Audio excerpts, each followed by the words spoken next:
안녕하십니까. 시사전북 맞수맞장의 PD 이휘연입니다. 기자 한주연입니다. 지난 맞수맞장에서는 전주 대한방직과 군산 페이퍼코리아처럼 도심 속 공장이 이전하면서 발생하는 개발이익 분배 문제와 이 시대 대학생들이 겪고 있는 답답한 현실을 전해드렸는데요. 페이퍼코리아 공장 이전을 반대하는 상인들은 이전 부지에 아울렛을 짓기로 한 롯데 측에서 사업을 재검토하고 있다는 연락을 받았다고 소식을 전해왔습니다.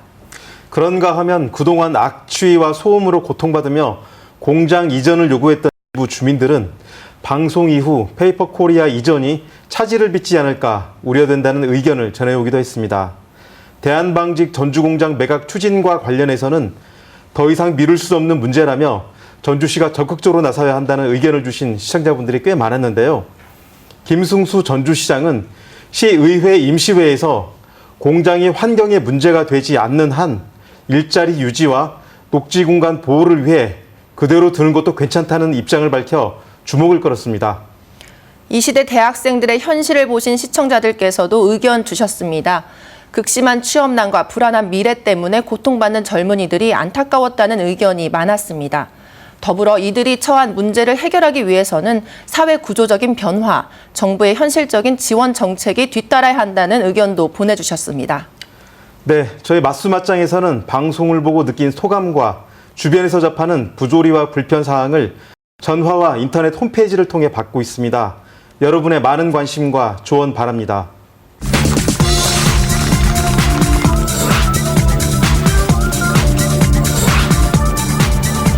자기들의 밥그릇을 포기하지 않으려고 하기 때문에 선관위가 나서 하겠다라고 하는데 과연 어느 정도까지 될지.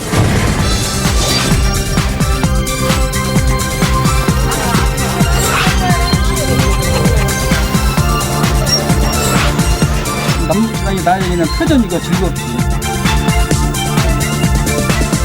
지난 2004년 17대 총선 이후 전북 지역 국회의원은 쭉 11명이었습니다. 그런데 내년 4월 20대 총선에서는 전북의 국회의원 수가 줄어들 것 같은데요. 지난해 헌법재판소가 선거구별 인구 편차를 3대 1까지 허용한 지금의 선거법 조항이 헌법 불합치라고 결정했기 때문입니다. 헌재 결정에 따라 선거구를 다시 획정해야 하는데 인구가 적은 농촌 지역이 많은 전북은 의석수가 한두 석 줄어들 가능성이 큽니다. 네, 유권자들은 특히 전주, 익산, 군산을 제외한 나머지 시군의 유권자들은 내년 총선 투표일에 새로운 선거구에서 투표를 할 가능성이 상당히 높은 거군요. 네, 그렇습니다. 그런데 선거구를 다시 획정하는 문제는 현역 국회의원들이나 총선에 나서려는 입지자들에게는 말 그대로 사활을 건 일 아닙니까? 여러 시군에 걸쳐 있는 선거구가 어떻게 묶이고 나눠지느냐에 따라 당락이 판가름 날 수 있잖아요. 네, 그렇습니다. 이해관계가 첨예하게 대립하기 때문에 정말 쉽지 않은 일인데요. 거기에다 이번에는 선거제도 개편, 그러니까 비례대표 문제까지 겹쳐 더 어렵게 됐습니다. 헌법재판소 결정 이후 중앙선거관리위원회는 비례대표를 지금보다 배 가까이 늘리고 그만큼 지역구 의원을 줄이는 쪽으로 선거제도를 바꾸자는 의견을 국회에 냈는데요. 정치권이 철저하게 외면하면서 빛이 바래긴 했지만 굉장히 중요한 의미를 담고 있는 제안이었습니다. 선거구 획정과 선거제도 개편을 놓고 어떤 논의가 이루어져 왔는지 먼저 취재했습니다.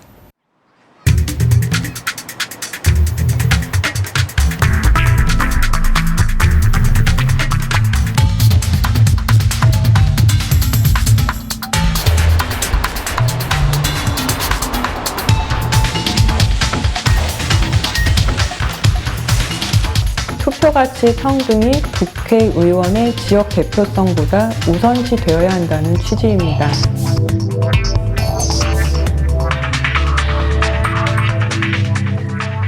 투표 가치의 평등은 우리가 현재 가지고 있는 이 다수대표제의 대표자 선출 제도, 여기에서 이제 가장 크게 불평등이 나타난다는 것이고,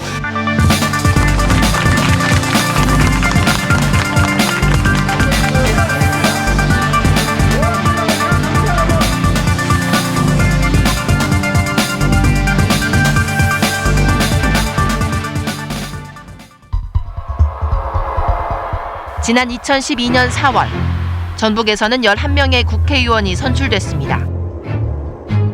그런데 내년 4월에 치러지는 총선에서 선출될 전북 지역 국회의원은 10명 또는 9명으로 줄어들 전망입니다. 무슨 일이 있었던 걸까? 헌법재판소가 국회의원 선거구를 다시 짜라고 결정했습니다. 지역구별 인구 편차가 너무 크다며 이걸 줄이는 쪽으로 선거구를 조정하라는 건데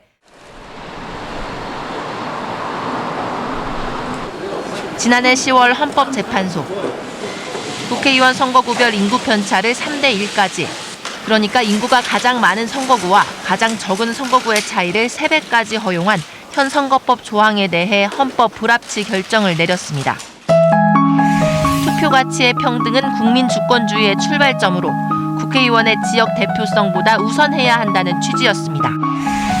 선거구별로 표의 가치가 3배 이상 차이 나는 건 대의민주주의 관점에서 바람직하지 않다며 올해 말까지 선거구별 인구 편차를 2대1 이하로 개정하라고 했습니다. 그런데 선거구별 인구 편차가 줄어들기만 하면 표의 가치의 평등, 표의 등가성 문제가 해결되는 걸까? 선관위가 권역별 비례대표와 석패율제를 도입하자는 의견을 국회에 냈습니다. 지난 2월 중앙선거관리위원회는 정치관계법 개정 의견을 국회에 제출했습니다.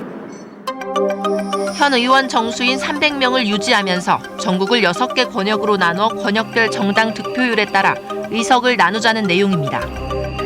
모든 정당이 전국 득표율 3% 이상만 얻으면 지역구 당선자가 없어도 모든 권역에서 득표율에 비례해 의석을 배분받는 겁니다. 핵심은 지역구와 비례의석 비율을 2대1로 하자는 것. 지역구 의석은 246석에서 200석으로 줄이고 비례의석은 54석에서 100석으로 늘리자는 겁니다. 한 표라도 더 많이 얻은 후보가 당선되고 나머지 후보를 찍은 표는 아무리 많더라도 죽은 표가 되는 지금의 소선구제에 비해 득표와 의석 간 비례성이 높아져 사표가 줄어들 거라는 취지입니다. 지역주의를 완화하고 그다음에 그 유권자의 의사를 충실히 반영하기 위해서 국회의원 선거제도를 개선하고 정당 정책 활성화 방안 등을 주요 내용으로 하여 개정 의견을 제출한 바 있습니다. 헌법재판소가 말한 표의 등가성은 모든 선거구의 인구수가 똑같다 하더라도 소선거구제의 사표 문제를 해결하지 못하면 훼손될 수밖에 없다는 얘기입니다. 과연 표의 가치의 평등이 선거구 인구 편차를 조정하는 것만으로 이루어질 수 있는가 하는 것에 대해서는 이제 우리가 심각하게 고민을 해봐야 된다는 것입니다. 제가 생각하기에는 표의 가치의 평등은 우리가 현재 가지고 있는 이 다수대표제의 대표자 선출 제도 여기에서 이제 가장 크게 불평등이 나타난다는 것이고 정치제도 전반의 개편 방향을 논의할 국회 정치개혁 특위가 어제 출범했습니다. 한 달 뒤 여야 국회의원 10명씩 모두 20명으로 출범한 국회 정치개혁 특별위원회. 선거제도 개편을 논의하기 위한 조직이었지만 중앙선관위가 제안한 권역별 비례대표제안은 논의조차 안 됐습니다. 지역구를 줄일 수 없다는 게 가장 큰 이유였습니다. 지역구의 현역 의원들로서는 그대로 수용하기 힘든 측면이 되지 않겠습니까? 이런 부분에 대한 어느 정도 대화가 필요한데 선거구 획정과 관련해서 과거의 국회의 어떤 입장을 보면은 자기들의 밥그릇을 포기하지 않으려고 하기 때문에 그렇게 못하면 이제 선관위가 나서 하겠다라고 하는데 과연 어느 정도까지 될지는 두고 봐야 되겠죠. 결국 정치개혁을 위한 선거제도 개편 논의는 사실상 외면한 채 의원 정수를 지금의 300석으로 유지한다는 기준만 세워놓고 선거구 획정위원회에 공을 떠넘겼습니다. 공을 넘겨받은 선거구 획정위원회는 지역구 수를 지금의 246개에서 2개 줄어든 244개에서 3개 늘어난 249개 사이로 하겠다고 발표했습니다. 의원 정수와 비례의석 수 등 지금의 선거제도를 그대로 유지하면서 선거구만 새로 조정하기로 한 겁니다. 헌법재판소 결정 이후 중앙선거관리위원회가 획기적인 제안을 하면서 선거제도 전반에 걸쳐 발전적인 논의가 이뤄지지 않을까 기대가 컸었는데요. 역시 결론은 국회의원들의 밥그릇 지키기로 변질됐다. 이렇게 평가할 수 있을 것 같습니다. 지금 정치권의 논의는 그리고 대다수 언론의 보도는 농촌 지역구가 얼마나 줄어드느냐, 어느 선거구가 어떻게 묶이고 나눠지느냐에만 초점이 맞춰 있는 것 같아요. 그러다 보니 헌법재판소 결정의 근본적인 취지인 투표 가치의 평등, 표의 등가성 문제, 그리고 이 문제의식을 구체화시킨 중앙선거관리위원회의 선거제도 개편안의 의미, 결정적으로 지난 2004년 이후 지속되어 온 국회의원 선거제도가 과연 지금 국민들의 정치개혁 열망을 담아낼 수 있느냐라는 질문은 아예 사라져버렸다는 느낌이 듭니다. 네, 그렇습니다. 지역 언론과 정치권의 관심은 전북의 의석수를 지키느냐, 줄어든다면 한 석이냐 두 석이냐 여기에 쏠려 있는데요. 지역구가 한 석 줄어들 경우 또는 두 석 줄어들 경우를 가정해 여러 가지 예상도 나오고 있습니다. 전북에서 새로 정해진 선거구 인구 하한선에 미달하는 선거구는 모두 4곳입니다. 무주, 진안, 장수와 임실, 고창과 부안, 남원과 순창, 정읍인데요. 이 선거구들을 인구 기준에 맞게 또 시군의 공통된 생활권을 고려해 다른 선거구와 함께 새로 짜맞추는 겁니다. 예를 들어 완주를 무진장에, 임실을 남원과 순창에, 정읍의 고창, 김제의 부안을 묶는 식입니다. 줄어드는 의석이 하나냐 둘이냐에 따라서 구도는 완전히 달라지는데 선거구가 분리되게 생긴 농촌 지역 국회의원들은 여야를 가리지 않고 비례대표 의석을 줄여서라도 농촌 지역구를 지켜야 한다고 목소리를 높이고 있는 상황입니다. 네, 국회의원들에게 선거구 문제는 목숨과도 같을 텐데요. 그렇다고 해도 농촌 지역 선거구를 지키기 위해 비례대표 의석을 줄이는 건 오히려 정치 퇴행이 아니냐. 헌법재판소 결정이나 중앙선거관리위원회의 제안 취지를 완전히 거꾸로 뒤집은 것 아니냐. 이런 문제 제기도 많죠? 네, 그렇습니다. 결국 문제는 의원 정수입니다. 입법을 통해 선거제도를 바꿔야 할 국회가 지역구 의석을 절대 줄일 수 없다고 버티고 있기 때문에 정치 발전을 위해 선거제도를 바꾸려면 사실상 의원 정수를 늘리는 수밖에 없는데요. 기존 의원들의 특권을 확대할 뿐인지 우리 정치 발전을 위해서 불가피한 선택인지 비례대표와 의원 정수 문제를 취재했습니다. 즉각 처리해야 될 것을 확대하라. 농촌 지역 의원들은 새누리당이나 새정치민주연합 할 것 없이 비례의석을 줄여서 지역구를 늘려야 한다고 주장하고 시민사회단체들은 비례의석 축소는 정치 퇴행이라며 반발하고 있습니다. 농촌 대표성을 확보하려면 정치 퇴행을 무릅쓰고서라도 비례의석을 줄여야 하는 걸까? 농어촌 지역 같은 경우는 이제 선거의 감축이 어느 정도 예상이 되고 그러면 그것이 곧 이제 지역 대표성의 약화로 이어질 수 있는데 이 부분에서도 권역별 비례제를 도입하면 상당 부분 그 지역 간, 권역 간 그 선거구 수의 어떤 편차를 완화할 수 있다고 생각합니다. 새누리당은 대표와 원내대표, 정책위 의장이 모두 나서 농촌 지역 대표성을 확보하려면 비례의석을 줄여야 한다고 목소리를 높이고 있습니다. 6개군, 5개군의 선거가 나올 수밖에 없는 상황이고 도저히 수용하기 어려운 일.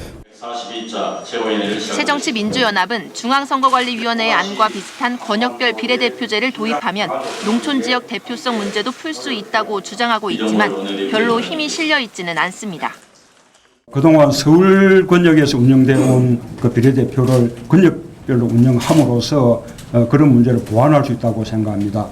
그래서 새누리당이 기득권을 내려놓고 우리 정치의 발전을 위해서 또 망국적인 지역주의 정치구도 해소를 위해서 권역별 비례대표제를 이렇게 반드시 하루빨리 받아들여야 한다는 것을 반대한다.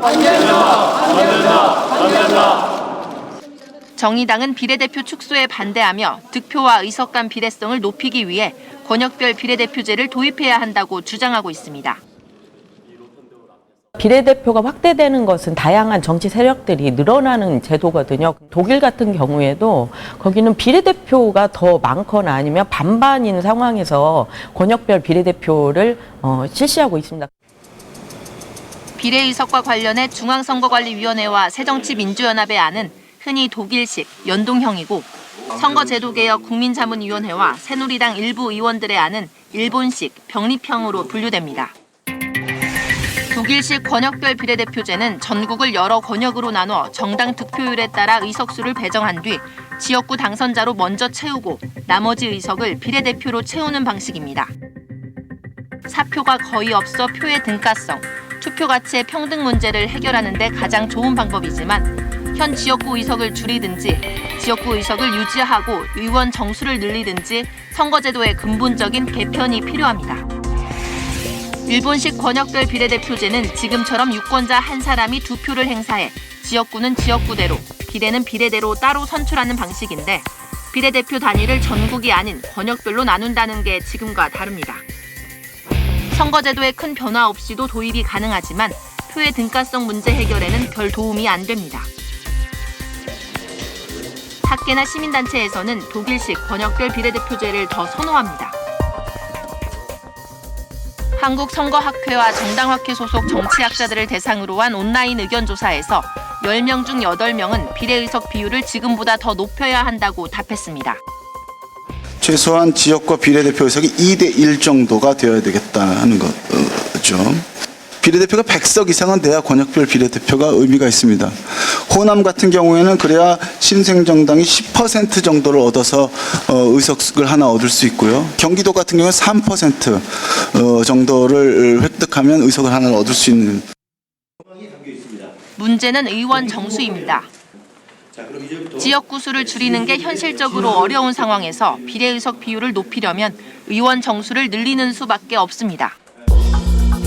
한국선거학회와 정당학회 소속 정치학자를 대상으로 한 온라인 의견조사에서 역시 10명 중 8명은 의원 정수를 지금보다 늘려야 한다고 답했습니다. 이 가운데 38.4%는 360석에서 400석 사이가 바람직하다는 의견을 제시했습니다. 우리가 직면하고 있는 선거구 획정의 가장 관건은 의원 정수 확대라고 생각합니다. 이게 이루어지지 않으면 농촌과 지방의 대표성이 심각하게 훼손되거나 아니면은 우리 제도의 비례성이 훼손되는 이 두 가지 결과 중에 하나이기 때문에 이거를 극복하기 위해서는 의원 정수 확대가 반드시 필요하다 이렇게 생각합니다. 여야가 국민정서를 이유로 의원 정수 확대에 소극적이지만 결국 기득권을 포기하기 싫어 가장 중요한 문제를 외면하고 있다는 비판도 나오고 있습니다. 의원수 늘리면 뭐 밥그릇 늘린다 하는 여론이 무섭다고 그러는데 정작은 자기가 갖고 있는 정당 그 자체의 밥그릇을 부여안기 위해서 가장 진지한 정치개혁 문제를 집중적으로 국민과 토론하려 하지 않는다. 이것이 가장 지금 현 정치 구조의 큰 문제라고 생각을 하고 있습니다. 국민들이 의원 정수를 늘리는데 반대하기 때문에 의원 정수를 유지하기로 했다는 게 새누리당과 새정치민주연합의 얘기지만 국민들이 반대하는 건 국회의원들의 특권, 무능력, 국회의원들의 밥그릇 싸움이거든요. 국회의원들이 시민들을 편안하고 행복하게 해주는 정치를 한다면 의원 정수를 늘리는 걸 반대하는 국민이 있을까요? 예, 앞에 인터뷰에서도 언급됐지만 국회의원들이 국민을 내세워 자기들 기득권을 꼭 움켜쥐고 나누려 하지 않는다는 느낌이 좀 들어요. 정치에 대한 국민들의 거부감이 오히려 국회의원들의 이해관계와 맞아떨어진다고 해야 할까요? 그렇죠. 그래서 국회의원들의 기득권을 나누려면 사실 꼭 필요한 게 선거제도의 개편입니다. 한 선거구에서 한 명의 국회의원 뽑는 현 소선구제의 가장 큰 폐해는 바로 사표입니다.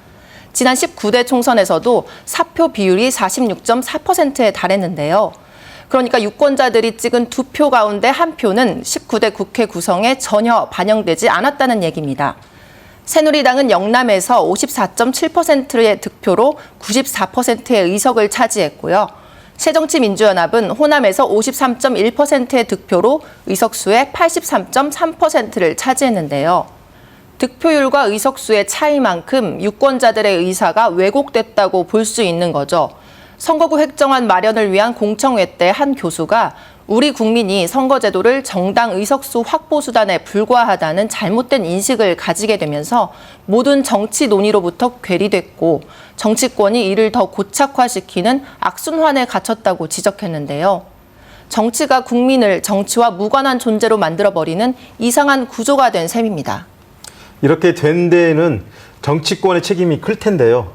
내년 총선도 지금까지의 선거와 별반 다름없이 유권자들을 정치에서 소외시키는 방향으로 치러질 것 같다는 좀 생각이 드네요. 네, 그렇습니다. 이미 정치권은 선거구가 어떻게 획정되느냐, 공천은 어떤 방식으로 이루어지느냐, 야권 신당은 얼마나 세력을 모을 수 있느냐, 이런 문제를 쟁점으로 만들고 있는데요.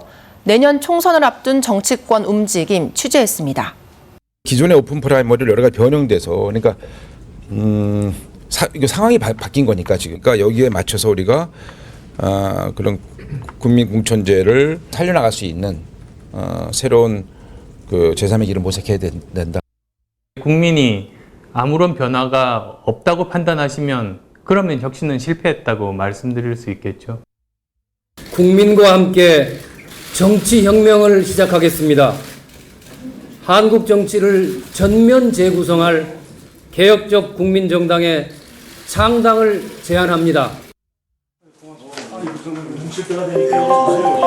여야 정당 모두 안팎, 피하 구분 없이 치고받으면서 6달 앞으로 다가온 20대 총선이 어떻게 치러질지 여전히 안개 속입니다.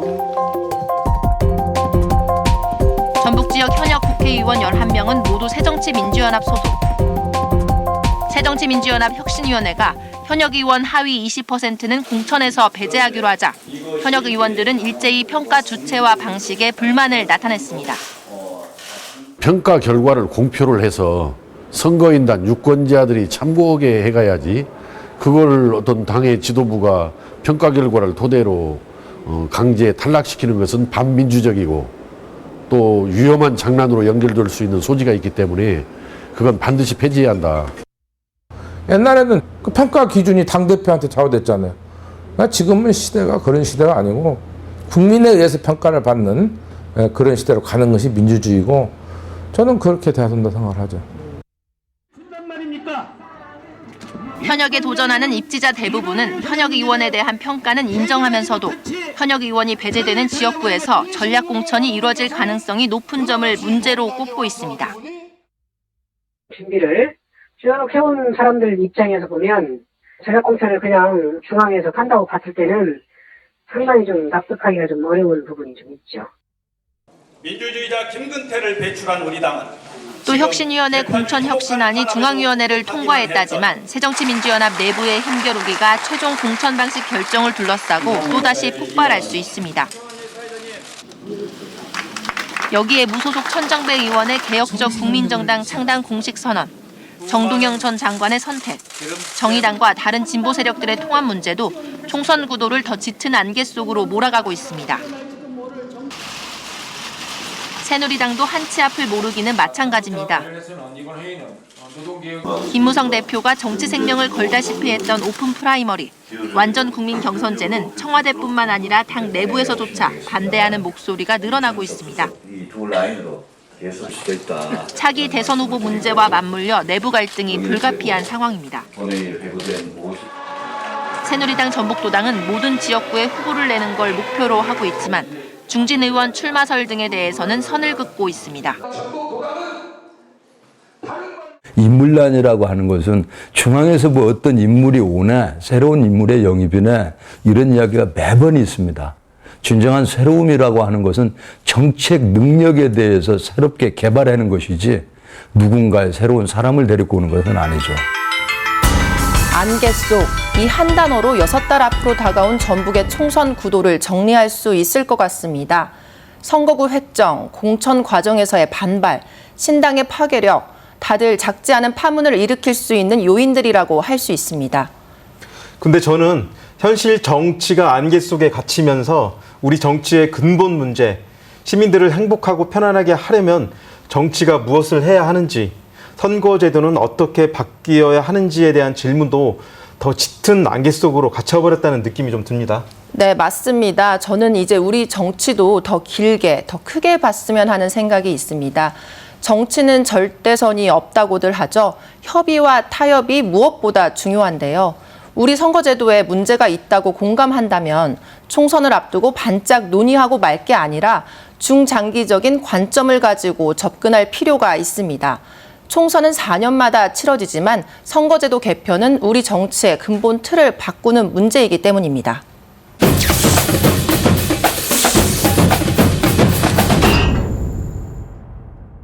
언제 가더라도 고향집을 찾은 듯한 편안함과 포근함을 느끼게 하는 곳이 있죠.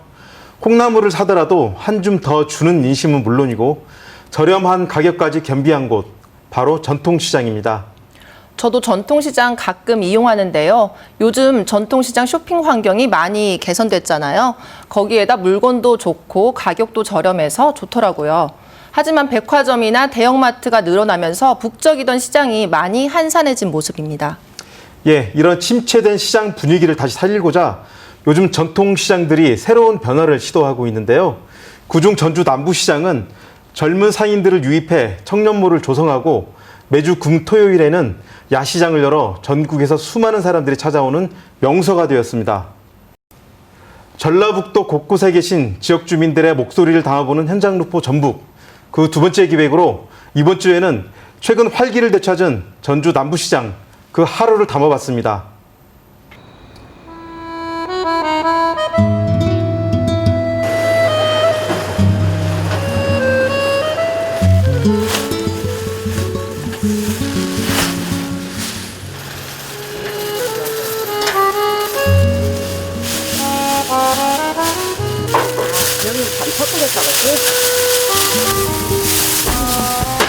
오늘 몇 시에 나오셨어요? 예? 오늘 몇 시에 나오셨어요? 식당 건 못해요. 2시에 나왔어요. 새벽 3시가 되자 도매시장을 준비하는 상인들의 움직임으로 전주 남부시장이 분주해집니다. 이렇게 이른 시간부터 도매시장이 열리는 이유는 전라북도 식당에 사용될 각종 농수산물 대부분이 이곳에서 판매되기 때문입니다. 남들보다 뭐 일찍 일어나고 똑같이 일을 하는 거니까 그 사람들은 낮에 일하는 거고 저희는 새벽에 일을 하고 그러는 거니까 시장이라는 게 이제 몸은 좀 피곤한데 정신적으로는 그래도 이 스트레스 같은 거를 덜 받으니까요 차라리 육체적으로 좀 힘든 게 차라리 나은 것 같아요. 전에 일하는 거 옛날에 전에 사회했던 것보다 훨씬 나은 것 같아요. 새벽 찬 공기를 마시며 장사를 준비하다 보면 출출해지기 마련. 김밥 한 줄, 국수 한 그릇으로 허기를 달래봅니다. 장사꾼들이 먹고 하니까 이런 데는 싸야 돼. 비싸면 안 돼. 간단히 요기를 하며 잠깐의 휴식을 취하는 상인들. 뭐뭐 갖고 다니면서 파. 대파? 예. 국수 하나만 주세요. 예, 그렇습니다. 꼬지파도 갖고 다니시겠네? 꼬지파 몇 개 갖고 와서 팔고. 볶음도 갖고 오고, 시금치도 갖고 오고. 따끈한 국수 한 그릇을 맛보며 대화 몇 마디를 나누고 나면 남부시장 천변에는 삼삼오오 상인들이 모여들기 시작합니다. 그래서는 애배 내가 아파가지고. 직접 농사지은 농산물을 판매하는 도깨비 시장이 매일 새벽 이곳에서 열리기 때문입니다.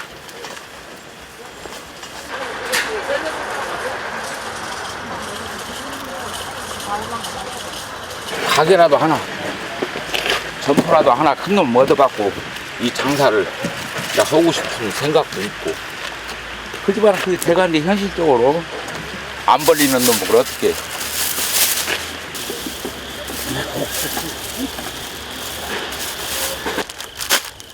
많은 사람들이 잠들어 있을 이른 새벽이지만 작은 가게라도 하나 마련하기 위해 오늘도 쉴 수 없다는 사람들입니다.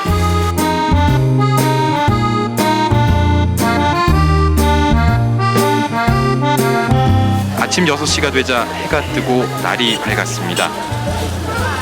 이른 아침부터 도깨비 시장을 찾아온 수많은 사람들.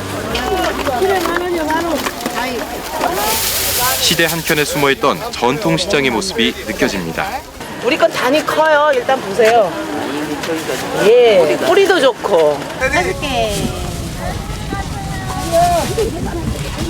파는 많이 팔았어. 파만 다 팔았어. 아, 꼬들빼기 조금 남고. 10,000원 주세요. 8,000원에 주시고. 아니요, 아니다, 4,000원이니까 그냥 8,000원 이렇게 줘요. 엄청 많은 거요? 아, 이거 4,000개. 왜또 8,000원이? 너무 돈이 많은. 아예 담을 줘야 순간 그냥 덜지 말고 그냥. 예. 물건값을 깎는 손님과 팔고자 하는 상인의 귀여운 실랑이는 전통시장만의 묘미. 10,000원인데 2,000원 깎아갖고 8,000원.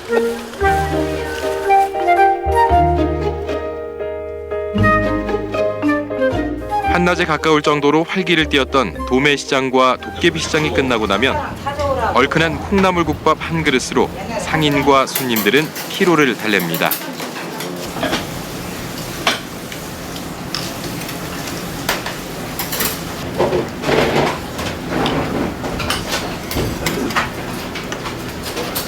여기서 농사 치는데 아침에 와서 밥 먹고 일찍 가요. 여기서 이서에서 농장에 이서에서 농장.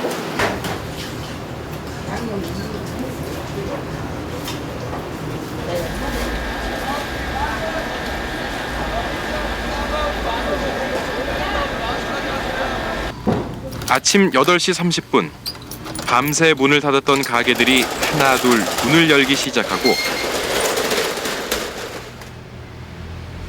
수십 년 동안 남부시장을 지켜온 상인들도 손님 맞을 준비를 합니다.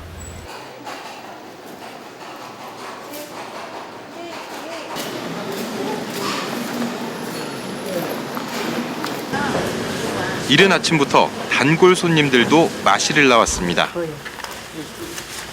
이거 이쁘긴 한데 얼마 지금 입긴 좋아 이게. 근데 이제 앞으로 근데 어차피 이거는 지금 입고 다니다가 속으로 받쳐 입잖아.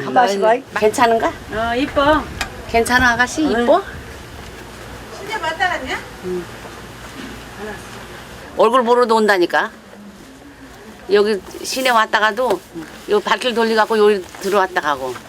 그냥 여기 쉬어가는데 쉬어도 가고 옷도 사고 쉬어도 가고. 맨날 웃는 낯이요. 찡그리들 아니요. 고맙긴 뭘 고마워. 재래시장을 많이 얘기해 주시고 이렇게 찾아오신 게 우리는 감사하지. 이 나이 드신 양반들이 없으면 우리는 굶어주고. 재래시장은 젊은 사람 옷을 이렇게 막 갖다 놓잖아. 이렇게 젊은 사람들 걸 갖다 놓으면은 재래시장 와서 물건을 사들 안 해. 젊은 사람 옷이 있어도 전부 다 이제 인터넷이나 이제 그 젊은 사람들 옷 파는 데 있지. 그리 다 가지. 그렇기 때문에 이 엄마들한테 우리가 잘해야 돼.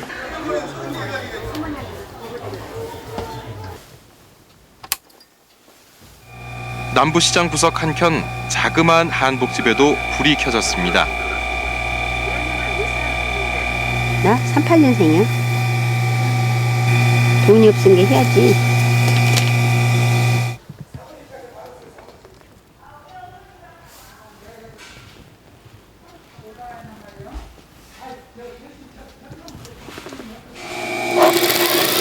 먹고 살기 위해 돌렸던 재봉틀이 어느새 40년째. 임순영 할머니는 그 긴 세월 성실함을 등에 업은 채 살아왔습니다. 들어와. 안 사는 설탕 안 타냐?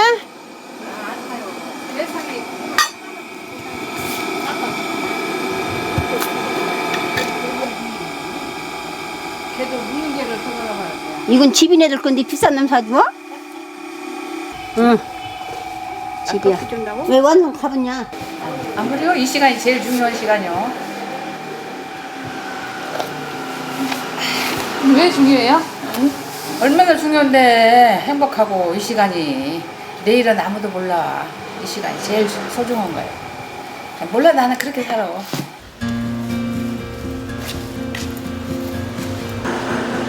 불과 20년 전까지만 해도 사람들로 인산인해를 이루던 전통시장. 하지만 백화점, 대형마트가 생기면서 활기찼던 모습은 어느새 옛 이야기가 되어버렸습니다. 지금 마트 생기고 전부다 큰 데만 생겨갖고 다 저런 시내들 자꾸만 가는데 어떻게 그게랑 다 수가 어떻게.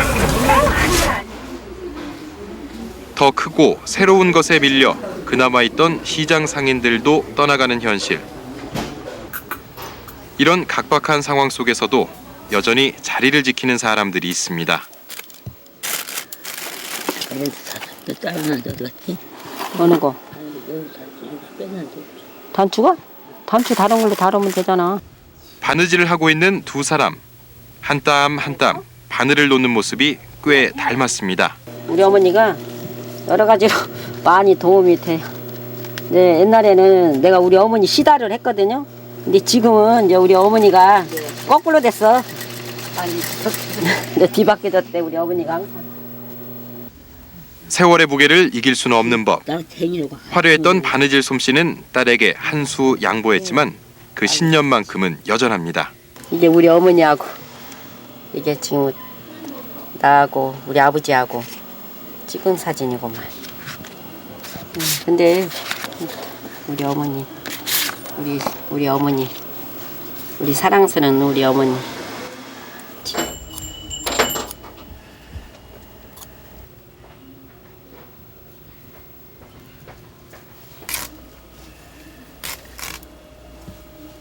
저희 어머니가 항상 그러셔. 야, 육신이 멀쩡해 갖고, 응?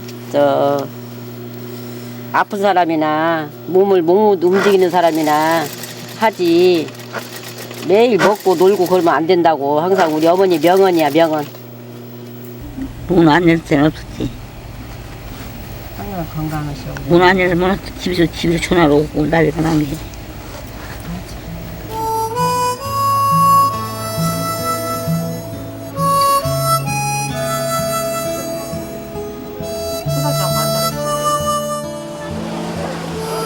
지난 8, 90년대까지만 해도 많은 사랑을 받았던 전주 남부시장.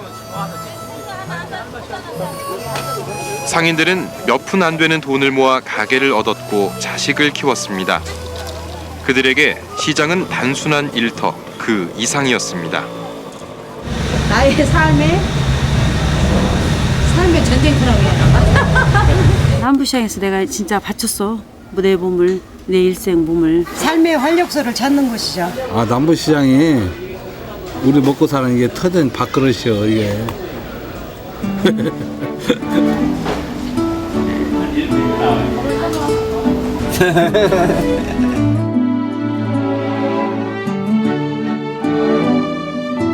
상인들의 치열했던 삶의 흔적이 고스란히 남아있는 전주 남부시장. 최근 새로운 변신을 모색하고 있습니다.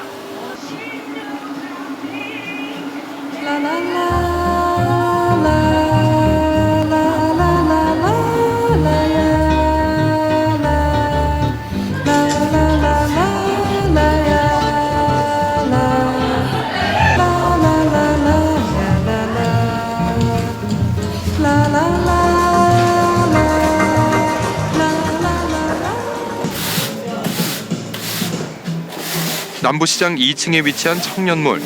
20, 30대 청년들이 운영하는 가게가 있는 곳입니다. 오늘 또 토요일이잖아요. 네. 그래서 더 신경 쓰시나? 그럼요. 아니요, 평소에도 항상 손님이 올 걸 생각하고 청결을 유지하는 게 당연하니까 그걸 항상 하고 있는 거. 그래도 오늘 또 손님들 많이 올 것 같은 예감이 드세요? 예감이요? 모르겠어요. 별로 그런 거 신경 안 쓰고 저는 장사하는 타입이라서.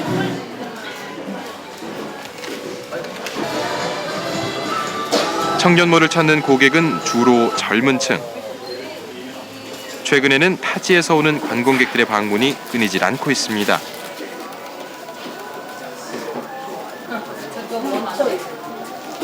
요 근래는 관광객들이 많이 오시는 추세예요. 옛날에는 같은 경우에는 전주 분들도 좀 가끔 오시고 했는데 요즘에는 이제 한옥마을 뜨면서부터 계속 관광객 위주로 오고 있어요.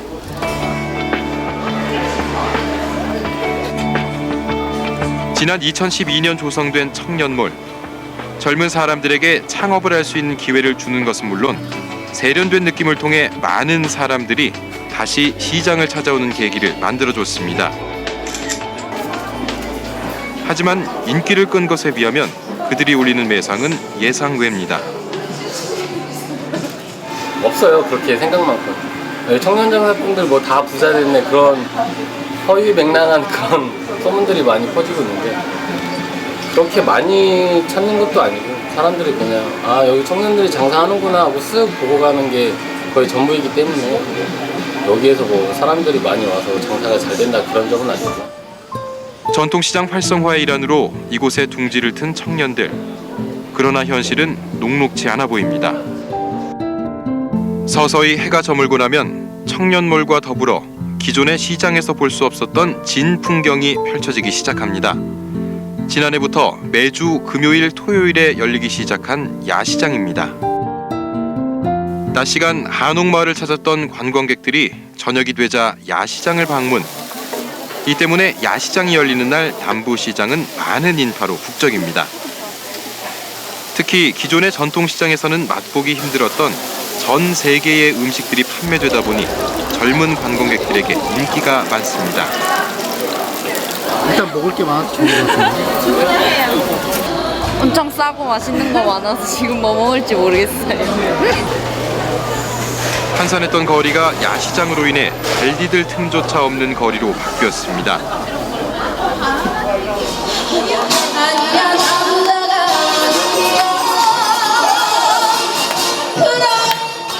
하지만 오래전부터 남부시장을 지켜온 상인들에겐 그저 남일 같다고 합니다. 장사 안 돼. 장사 안 된다고. 왜요? 이런 가게, 시장 안에 가게도 안 되잖아. 안 돼. 왜 사람들 이렇게 많이 오는데? 사람들 많이 와도 길거리 음식이나 2,000원, 3,000원 그런 거나 사 먹지. 아침에 새벽장만 사람이 좀 있고는 일절 없어. 찾는 사람들이 많아도 기존의 남부시장 상인들에게는 별로 상관없는 이야기입니다. 번잡한 야시장을 뒤로하고 1명, 2명 문을 닫는 상인들. 하지만 이 와중에도 여전히 분주한 손길은 있습니다. 40년 동안 남부시장에서 옷 수선집을 운영한 박상원 씨. 일은 복이요 돈은 운이다. 무슨 뜻이에요? 열심히 하면은 밥은 먹지만은 큰 돈은 우리는 딸이야 붙는다 이 말이 그런 뜻이다.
바다처럼 넓어라.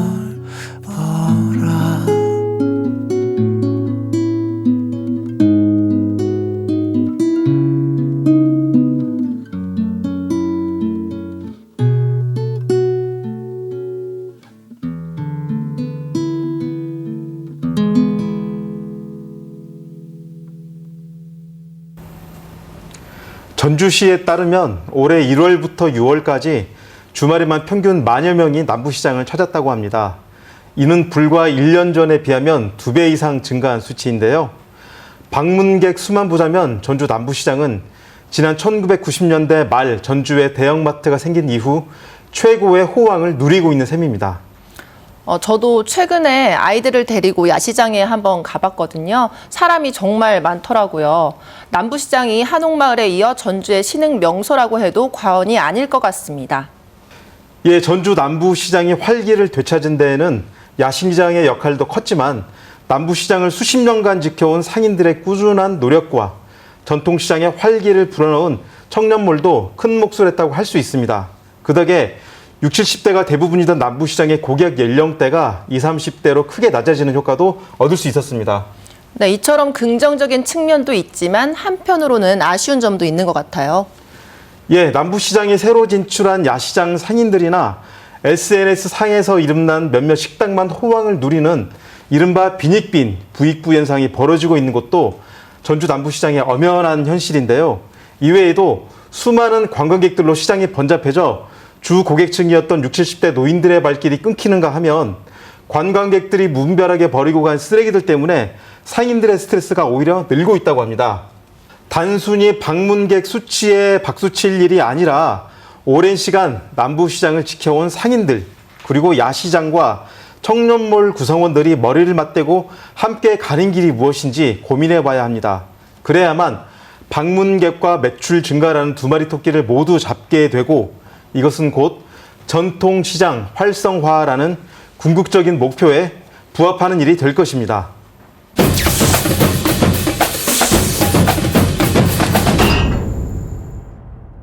이 시간쯤이면 모처럼 고향을 찾아 편안한 휴식을 취하고 계시는 분들 많을 텐데요. 연휴 동안 오랜만에 보는 가족, 친지들과 정치 이야기도 많이 하시겠죠? 이번 선거제도 개편에 대해서도 많은 관심 갖고 정치권에 애정어린 질책해 주시길 바랍니다. 명절이면 가장 활기를 띠는 곳 중 하나, 바로 전통시장인데요. 우리 지역 전통시장에서 예전처럼 대목 분위기를 찾아보기는 쉽지 않습니다. 이러다가 시장의 넉넉한 인심과 정도 사라지지 않을까 걱정인데요. 전통시장 활성화를 위한 현실적인 대책 마련을 위해서 각계각층의 지혜가 모아지길 바랍니다. 네, 시사전북 맛수맛장에서는 전화와 인터넷으로 시청자 여러분의 다양한 소감과 제보를 기다리고 있습니다. 많은 관심 부탁드립니다. 네, 시사전북 맛수맛장 오늘은 여기까지입니다. 즐거운 추석 명절 보내시길 바랍니다. 시청해주신 여러분 고맙습니다.